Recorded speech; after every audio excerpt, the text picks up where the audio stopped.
Nagaanni fi ayyaanni Waaqayyoo hunduma keessaniif haa baay'atu. Jaalata qulqulloota bakka jirtan hundumaatti kun YouTube channel Solomon Official. Namoonni fuula YouTube keenyaaf haaraa taatan subscribe, like, share, comment gochuun hiriyoota keessan biraan nu ga'uu hin dagatinaa. Isiniin jechuun jaalladha. Amma dhumaatti turtiin keessan dhufaan akka ta'u garuu nan barbaada. Mata duree akkas jedhu Ayyaana Waaqayyoo Isa Dinqisiisaa. Kutaa macaafa qulqulluu keessaa booldi ta'e caalaatti waa'ee ayyaana Waaqayyoo kana kan nutti himu yookaan kan nutti argisiisu Roomee boqonnaa 5 jedhee yaada. Guutummaa isaa dubbisuu ni dandeessu. Namni akkamitti Waaqayyoo biratti qajeelaa akka ta'u kutaa ibsuudha. Ani garuu Roomee boqonnaa 5 lakkoofsa 15 hanga 17 irraa isa jiru akka ka'umsaatti fayyadamuu fi caqasa sana nan dubbisa. Caqasa kanatti dubbisin dura gabaabsinee Waaqayyoon galateeffannu. Yaa Waaqayyoo abbaa keenya galanni siif haa ta'u. Dubbiin kee humna qaba. Dubbiin kee ni ijaaraa. Dubbiin kee nama haaressa. Dubbii kee isa ulfina qabeessa kana barachuuf jennaa akka ta'utti akka nu hubannuuf ayyaana kee nuuf baay'isi. Yaa Hafuura Qulqulluu dhugaa beekuu biraan kan nama ga'u si qofaadha. Hafuura Qulqulluu akka ta'utti dubbii kee nuuf ibsi. Waan hundumaaf galanni siif haa ta'u maqaa Yesuus Kiristoosiin Ameen. Roomaa boqonnaa 5 lakkoofsa 15 hanga 17tti caqasa jiru irra dubbisnee barumsa keenyatti fufna akkana jedha. Kennaan Waaqayyoo illee kenne garuu akka daddarbaa sanaa miti. Namoonni baay'een daddarba nama tokkootiin yoo du'an iyyuu ayyaanni Waaqayyoof kennaan tolaa inni isarra guddaa caalu immoo Yesuus Kiristoos namicha tokkicha sanaan namoota baay'eef in argama. Wanti kennaan Waaqayyoo inni tolaa kun fidu immoo akka isa cubbuun nama tokkotti fidee sanaa miti. Daddarbaa nama tokkichaatiin daddarbaa namicha tokkicha sanaa irratti firdiitu kenname. Firdichis yakka kan muru ture. Daddarbaa namoota baay'ee irratti garuu kennaa tolaatu kenname. Kennaan sunis qajeelummaatti kan geessu ture. Daddarbaa nama tokkootiin sababii namicha tokkicha sanaaf du'uun ergame warra qajeelummaa argatan immoo Yesuus Kiristoos namicha tokkicha sanaan hammam guddaa caalchisanii jireenyatti hamoonire. Isaan ayyaana Waaqayyoof kennaa tolaa amma isaan irraa hutti fudhatanii galanni Waaqayyoof haa ta'u. Caqasaan barbaadu lakkoofsa 17 irra deebiin dubbisa. Daddarbaa nama tokkootiin sababii nama tokkicha sanaaf du'uun ergame warri qajeelummaa argatan immoo Yesuus Kiristoos namicha tokkicha sanaan hammam guddaa caalchisanii jireenyatti hamoonire. Isaan ayyaana Waaqayyoof kennaa tolaa amma isaan irraa hutti fudhatanii galanni Waaqayyoof haa ta'u. Kun ayyaana Waaqayyoo Isa Dinqisiisaa. Caqasa kanarraa qalbeeffannoon gaafa ilaaltanii dhugaa kana arguu dandeessu. Sababii Adam isa duraaf namni hundumtu firdii Waaqayyoo jala gale. Waaqayyo immoo firdiin isaa qajeelaa. Qajeelaa waan ta'eef namni tokko illee darbe gochuu hin dandeenye. Kanaaf furmaatni Waaqayyoon biraa ta'e. Furmaanni Waaqayyoon biraa ta'e kun immoo daddarbaa namoota baay'ee irratti ayyaana Waaqayyoof kennaan tolaa akka kennamu ta'e. Kun immoo gaarummaa Waaqayyooti. Karaa kennaa Waaqayyoo kanaan namni Waaqayyoo biratti qajeelaa ta'a jireenya bara baraa qaba. Kun ayyaana Waaqayyoo Isa Dinqisiisaa. Addaam isa dhumaatiin ta'e. Dallaasta Addaam jedha afaan Ingiliffaasaa. Inni immoo ayyaanaaf dhugaadhaan mul'ate. Kanaaf iyyuu Waaqayyo qofaatu ayyaana qabeessaadha. Waaqayyo qofaatu ayyaana kennuu danda'a. Waaqayyo qofaatu ayyaanaan guutuu. Ayyaana isaa kanaan gara jireenyaatti nu fide. Du'a keessaa jireenyatti darbina. Waaqayyoon wallaaluu keessaa Waaqayyoon beekuutti dhufu. Sababni isaa ayyaanni Waaqayyoon biraa qofaa kennama waan ta'eef. Abbaan ayyaanaa Waaqayyoon. Nuti immoo ayyaana Waaqayyootiin karaa amantii Yesuus Kiristoositti amanuutiin fayyadu. Kun ayyaana Waaqayyoo. Kun ayyaana Waaqayyootiin kan ta'e. Waa tokko kaasuun barbaada. Seenaa keessatti namoonni hedduun bu'aa waldaa kiristaanaa ta'anii waa'ee ayyaana Waaqayyoo kanaa waan dubbatan hedduu qabu. Mee isaan keessaa namoota muraasaa wanta isaan jedhan jechuu yaala. Waa'ee ayyaanaa isa nuuf kenname, waa'ee ayyaanaa isa ittiin fayyine, waa'ee ayyaana isatti Waaqayyoon duratti fudhatamoo taane keessumaayyuu seenaa waldaa kiristaanaa keessatti beekamaa kan ta'e Augustiin akkas jedhee dubbata. Ayyaana Waaqayyoon fedhii keenya isa faalamaa injifachuuf karaa fayyisaa keenya humna arganneerra jedha. Yaada ayyaana Waaqayyoon fedhii keenya isa faalamaa injifachuu fi karaa fayyisaa keenya humna arganneerra. Eenyu Yesuus Kiristoos jechuudha. Sababni isaa fedhii dhala namaa isa faalamaa injifachuu kan danda'u ayyaana Waaqayyoo qofaa waan ta'eef. Inni kan biraa Yohaannis qalbiin akkas jedha. Karaa ayyaana isaa isa qulqulluu Waaqayyo isaa ayyaana qabeessa ta'een haala homtinuu fayyina argachuu hin danda'u. Amazing! Kun immoo baay'ee dinqii. Karaa ayyaana isaa isa qulqulluu Waaqayyo isaa ayyaana qabeessa ta'een haala homtinuu fayyina argachuu hin danda'u. Fayyinni ayyaana Waaqayyootiin malee argamuu akka hin dandeenye nutti hima. Inni kan biraa Martiin Luuter akkas jedhee dubbata. Fayyina keenyaaf kan nuyi gumaachine yoo jiraate cubbuuf diddaa malee ga'een nuti baane tokko illee hin ture. Jalqaba kaaseen ture. Eenyuyyuu beekamsa Waaqayyoo diidarbe gochuu namni danda'e jiru isinii jedhee ture. Dhugaan dubbii kanaas gaafa ilaallu fayyina keenyaaf wanti nuyi gumaachine yoo jiraate Waaqayyoof faallaa jiraachuuf Waaqayyoof abboomuu dhiisuuf diina Waaqayyoo ta'uu fi Waaqayyoo malee jiraachuu irra kan darbe wanti nu Waaqayyoof goone tokko illee akka hin jirre. Kanaaf dubbiin Martiin Luuter dubbate kun dhugaadha jechuu barbaade. Sababni isaa fayyina keenyaaf kan nu gumaachine yoo jiraate cubbuuf diddaa malee ga'een nuti baane tokko illee hin jiru. Sababni isaa cubbuun keenya isa fayyina akka nu fayyina isa nu barbaachisuudha waan ta'eef. Gara macaafa qulqulluutti adeemina. Mee macaafni qulqulluun maal jedha? Macaafni qulqulluun waa'ee ayyaana Waaqayyoo kanaa keessaa baasee ni dubbata? Eeyyee dubbata. Macaafni qulqulluun keenyas fayyina ayyaana Waaqayyootiin malee ga'ee ofii keenyaan akka hin taane nutti hima keessaa baasee. Keessumaayyuu caqasa namoonni hedduun beekan jechuu dandeenya. Efesoon 2:8-9 gaafa dubbistanii isin ayyaana Waaqayyootiin karaa amantii fayyifamtanii inni immoo kennaa Waaqayyooti malee gochaa ofii keessanii miti, hojiidhaanis miti. Namni tokkollee akka ittiin of hin jennettiin hin jedhu.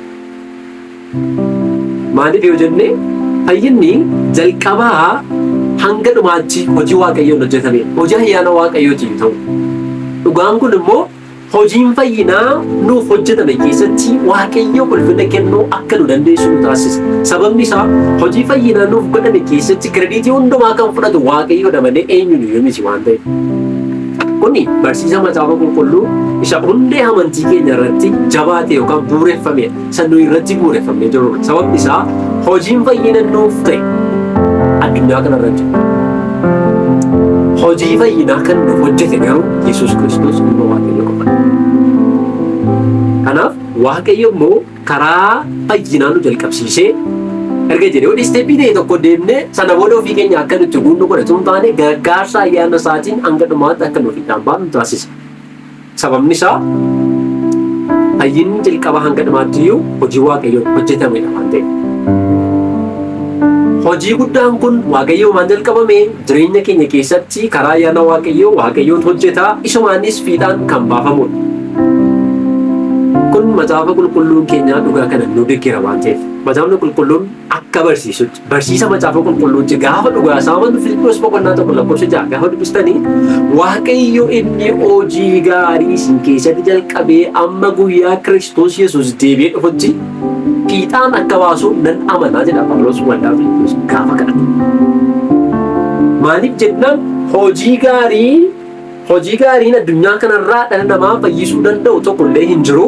Garuu warra fayyan hojii gaariif warra ija godhataniin warrumti hojii gaarii yookaan bu'aa fayyinaa Waaqayyo nu keessatti eegalee hanga dhumaatti fiixaan kan baasu immoo Waaqayyo mataa isaa galanni isaa haa ta'u. Sababni isaa inni ofii isaatii fayyina keenya fiixaan hin baasaa hamma dhumaattis jabeessee nu dhaaba. Sababni isaa kan fayyisee kan nu fayyisu kan fayyisu Waaqayyoodha.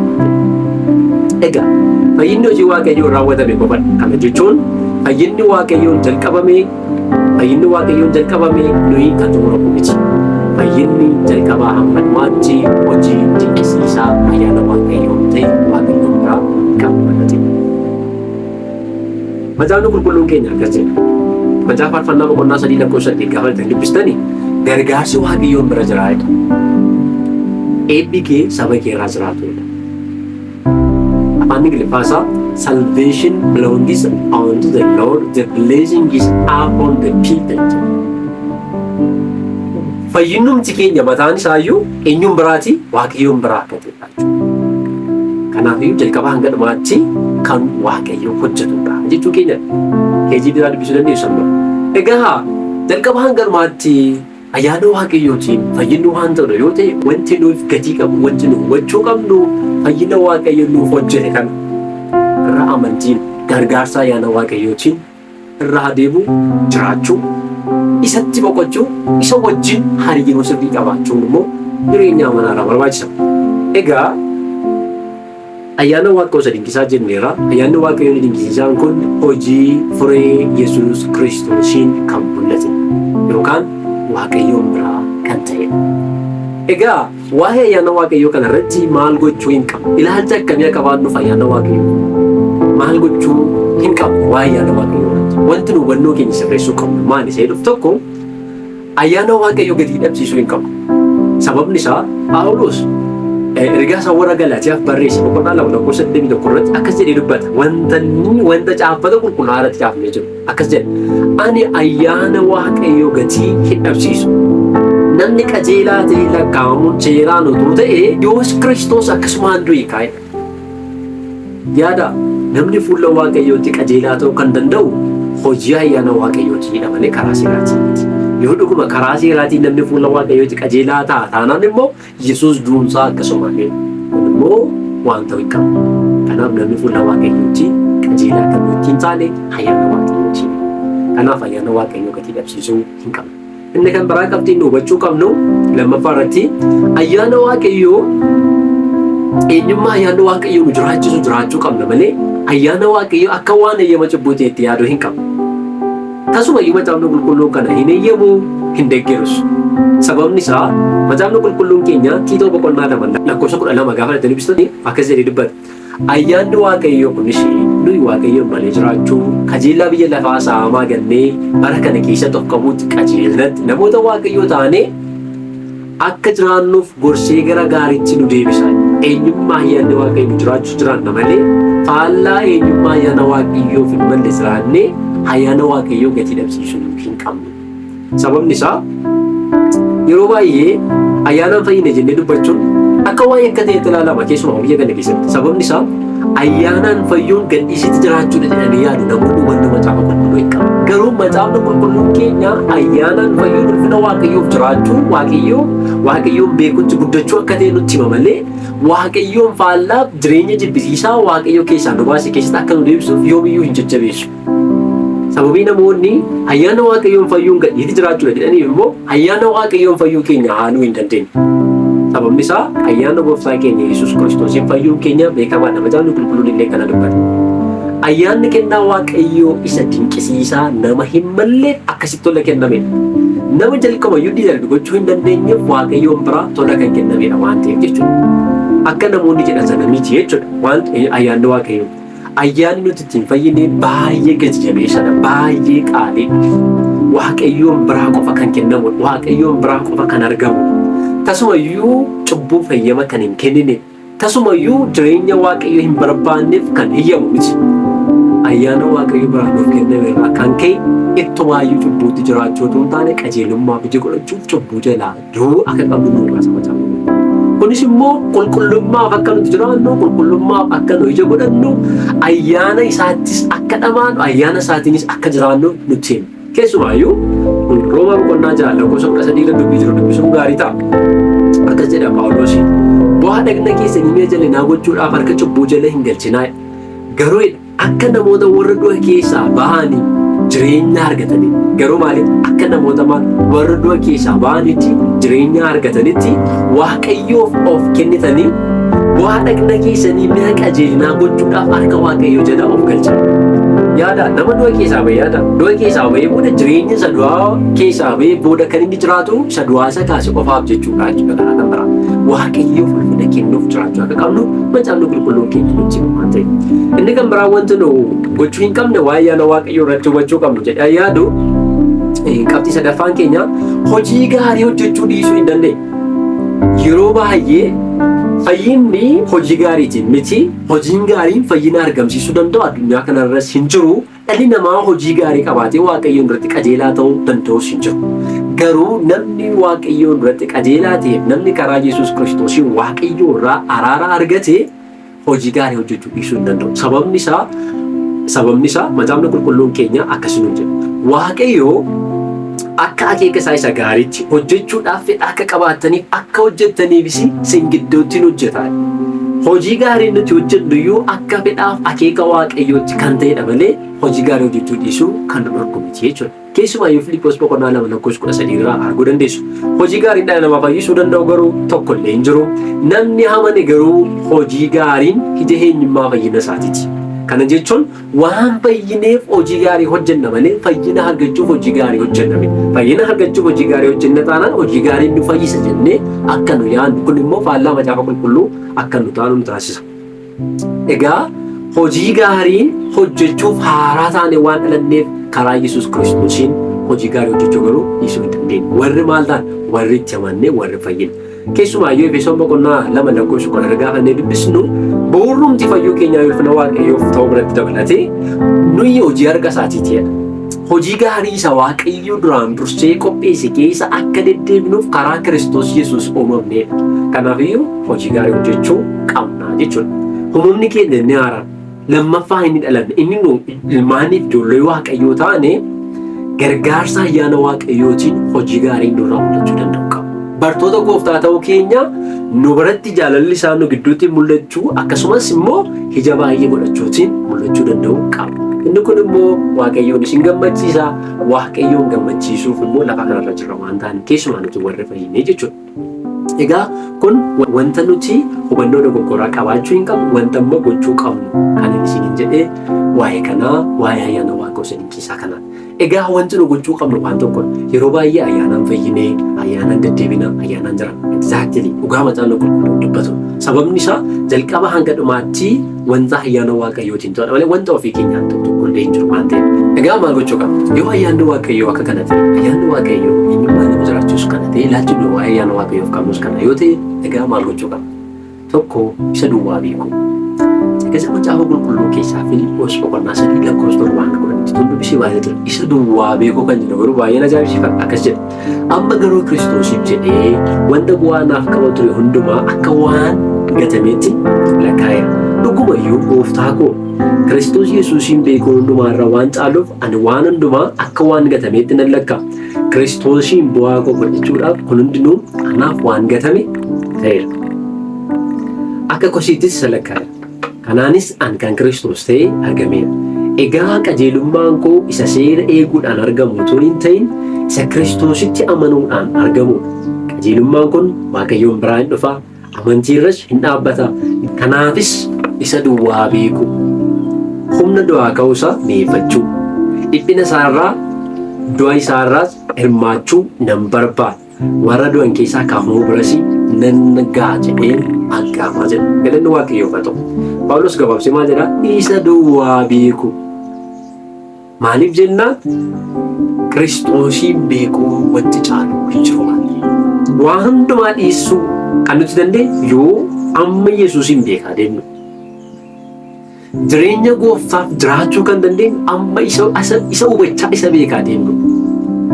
Hamma isa beekaa isa hubachaa deemnu immoo jireenya keenya guutummaatti isaaf laattaa deemna waan taaneef.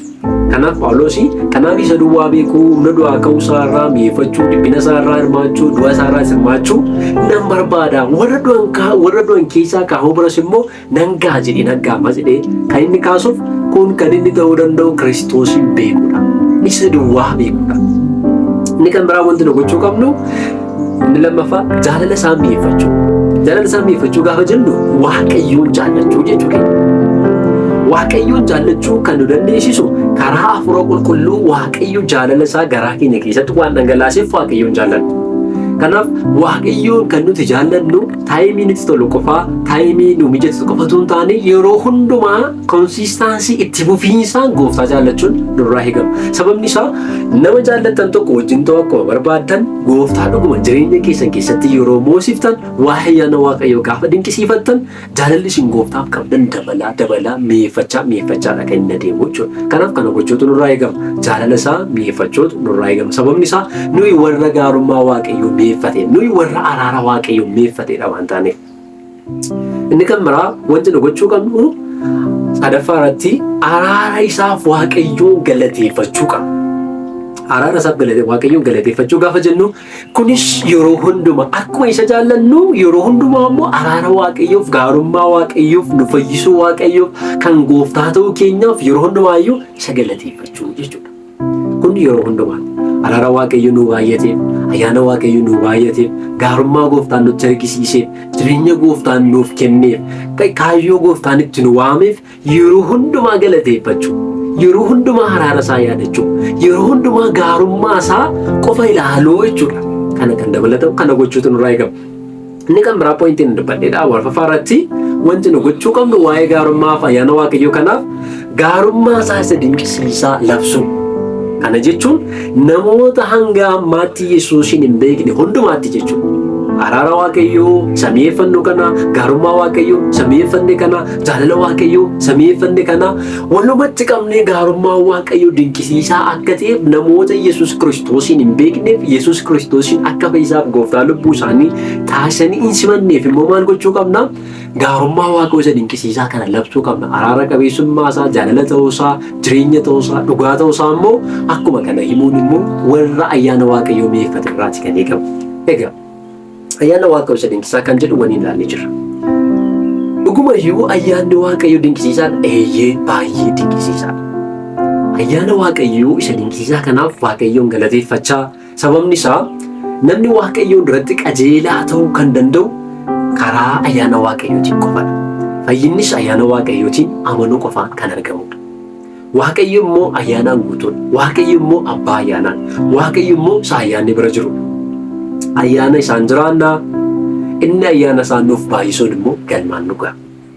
Nuti hangas lafa kanarra jiraannutti immoo ulfina isaaf jiraachaa, isa gammachiisaa, isa waaqeffachaa, Waaqayyoof ulfina kennaa akkasumas namoota isa hin beeknetti immoo gaarummaa isaa himaa jiraachuu akka qabnu macaafni qulqulluun keenyatti himaa kanuma gochuu akka qabnudha kan dubbachuu barbaadus. Kun hundumtiyyuu immoo ayyaana Waaqayyoo isa dinqisiisaa sanaan kan ta'udha. Ammayyuu gooftaan ayyaana isaa nuuf baay'isee akka inni nu barbaadutti isaaf jiraachuu akka dandeenyuuf ayyaana isaa nuuf baay'isuu jechuun jaalladha. Waaqayyo keenya isa ayyaana qabeessa kanaaf karaa Yesuus Kiristoosiin bara baraan galanni isaa haa ta'u. Sababni isaa Waaqayyo keenya ayyaanni isaa dinqisiisaadha. Kun YouTube channel Marcos Solomon Official. Namoonni fuula YouTube keenyaaf haaraa taatan hanga ammaatti subscribe godhin jirtan subscribe gochuun maatiin of ta'uu dagatina. Akkasuma viidiyoo kana yoo keessaniif share godhaa. Gaaffii yaada yoo qabaattan komentii jalatti nuuf barreessaa. Hojiin keenya namoota kan biraa akka ga'uu danda'uuf nu jajjabeessaa. Viidiyoo kana irra deebi'isnitti himaa share nu godhaa isiniin jechuun jaalladhaa.